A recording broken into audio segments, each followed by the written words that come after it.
নমস্কার। জ্যোতিষশাস্ত্রী আমি শ্রী সঞ্জিত চক্রবর্তী। বয়স অনুযায়ী সকলকে প্রণাম ও ভালোবাসা। আজকে আমাদের আলোচনা পিতৃঋণ।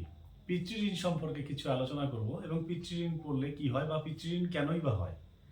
সেই সঙ্গে আমরা আলোচনা আরও কিছু করব বুধের দোষ বা সূর্য সূর্য যদি কারো দোষ পায় বা সূর্য দোষ যদি হয়, রবি দোষ যাকে বলে, সেটার ব্যাপারেও একটু আলোচনা করব। তা আজকের বিষয় প্রথমে যে আলোচনাটা সেটা হচ্ছে পিতৃঋণ। পিতৃঋণটা কি?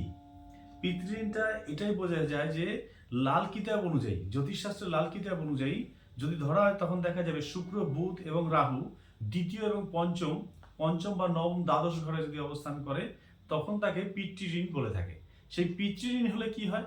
পিতৃঋণ হলে দেখা যাবে আপনার আয়, যশ, মান এবং মান সম্মান হানি এইগুলো তো দেখাই যাবে। সঙ্গে আপনি খেতে বসলে দেখা যাবে আপনার খেতে বসে অনেক সময় ভাতের মধ্যে বা যেটা আমরা খেয়ে থাকি ভাতের মধ্যে দেখা যাচ্ছে যে কাঁকড় পড়তে পারে, কাঁকড় বা চুল পড়তে পারে, মাথার চুল। আপনি খাচ্ছেন তো আপনার মুখের মধ্যে গিয়ে চুল আটকে গেছে। অতএব পিতৃঋণ থাকলে এগুলো দেখা যাবে। আপনি খেতে বসলেন, খাবার দাবার সবই আপনার ডিস্টার্ব করবে এবং নানা রকম ভাবে কাঁকড় পড়বে। আপনি খেতে বসে আপনার নানান রকম হয়তো পোকামাকড় পড়তে পারে বা রোগ জীবাণু যে কোনো জিনিস আপনার খাবার পাতে পড়তে পারে। আপনি যে কোনো খাবার খাচ্ছেন, হঠাৎ তার মধ্যে এটা পড়ে গেল। অতএব বুঝতে হবে এটা পিতৃঋণ আছে। এই পিতৃঋণ থাকলে এবং এই ঘরগুলো যেগুলোর কথা বলা হলো, এই ঘরগুলোর ডিস্টার্ব থাকলেও আপনার পিতৃঋণের সম্ভাবনা থাকলেও আপনার ব্যবসা বাণিজ্য, আয়, যশ, মান এগুলো কমতে পারে। সংসারের সুখ দুঃখ, সুখ যেগুলো আছে সুখ তো আপনি পাবেনই না, দিনের দিন অশান্তি বাড়তে থাকবে এবং মান সম্মান হানি হওয়ার চান্স রয়েছে। এইবার যদি দেখা যায় যে পিতৃঋণ পিতৃঋণ থেকে মুকুব পেতে হলে অবশ্যই আপনি পিতৃ তর্পণ করুন মহালয়ের দিন গিয়ে গঙ্গায়। যদি পিতা না থেকে থাকে তাহলে আপনি গঙ্গায় গিয়ে পিতৃ তর্পণ করুন এবং যদি সে পিতামাতা কারো থেকে থাকে তো পিতামাতার সেবা করুন। অবশ্যই পিতামাতার প্রতি শ্রদ্ধা ভক্তি আরো বাড়িয়ে তুলুন। আপনার এই পিতৃঋণ আস্তে আস্তে মুক্ত হবে এবং আপনি ভালো থাকবেন, সুস্থ থাকবেন। এবং আপনি যদি মনে করেন যে পুরোহিত মানে আপনার বাড়ির পুরোহিত যে আছে তাকে কিছু দান ধ্যান করলেও আপনার এই পিতৃঋণ শোধ হতে পারে।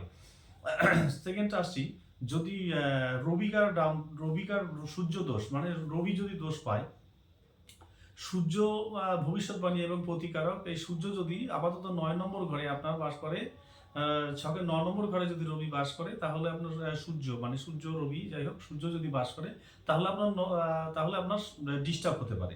সূর্য ডিস্টার্ব কীরকম হতে পারে? সূর্য অশুভ ফল দিতে পারে কীরকম? সূর্য যদি আপনার ডিস্টার্ব করে ভাগ্য হারা হতে পারেন আপনি এবং ভালো স্বভাবের নাও হতে পারেন আপনি।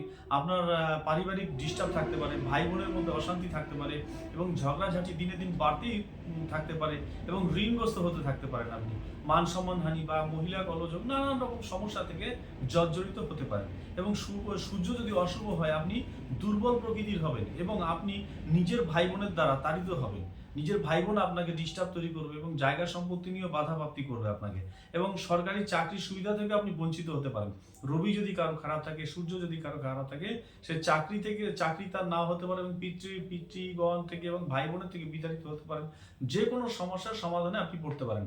রবি যার ডাউনে আসবে তার এগুলো হবে। আর যদি রবি কারো স্টার হয়ে থাকে তো পুরুষ ভাই বোন আত্মীয় স্বজন পরিজন সবাই তাকে ভালোবাসবে এবং এককালীন তার অভাব গেলেও পরে কিন্তু ভবিষ্যতে তার আরো সুখের জীবন হতে পারে।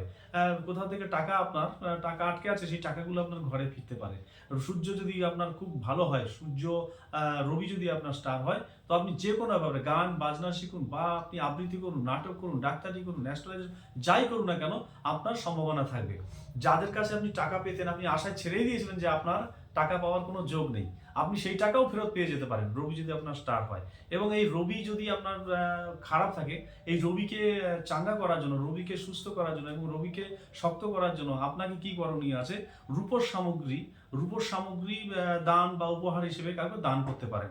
এটা করলে আপনার রবি কিন্তু অনেকটা স্ট্রং হবে এবং রূপোর সামগ্রী কাউকে দান করলে একবারে যে সচ্ছলভাবে আপনি রূপো দান করতে পারবেন সেটাও কোনো কথা না। কিঞ্চিত সামান্য মাত্র রূপো আপনি দান করুন, ব্রাহ্মণকে দান করুন বা কোনো সাধু সন্তকে দান করুন বা গুরুজন ব্যক্তি, বৈষ্ণব, সাধু সন্ত মহাশয় এদেরকে আপনি দান করুন, অবশ্যই আপনি ভালো ফল পাবেন।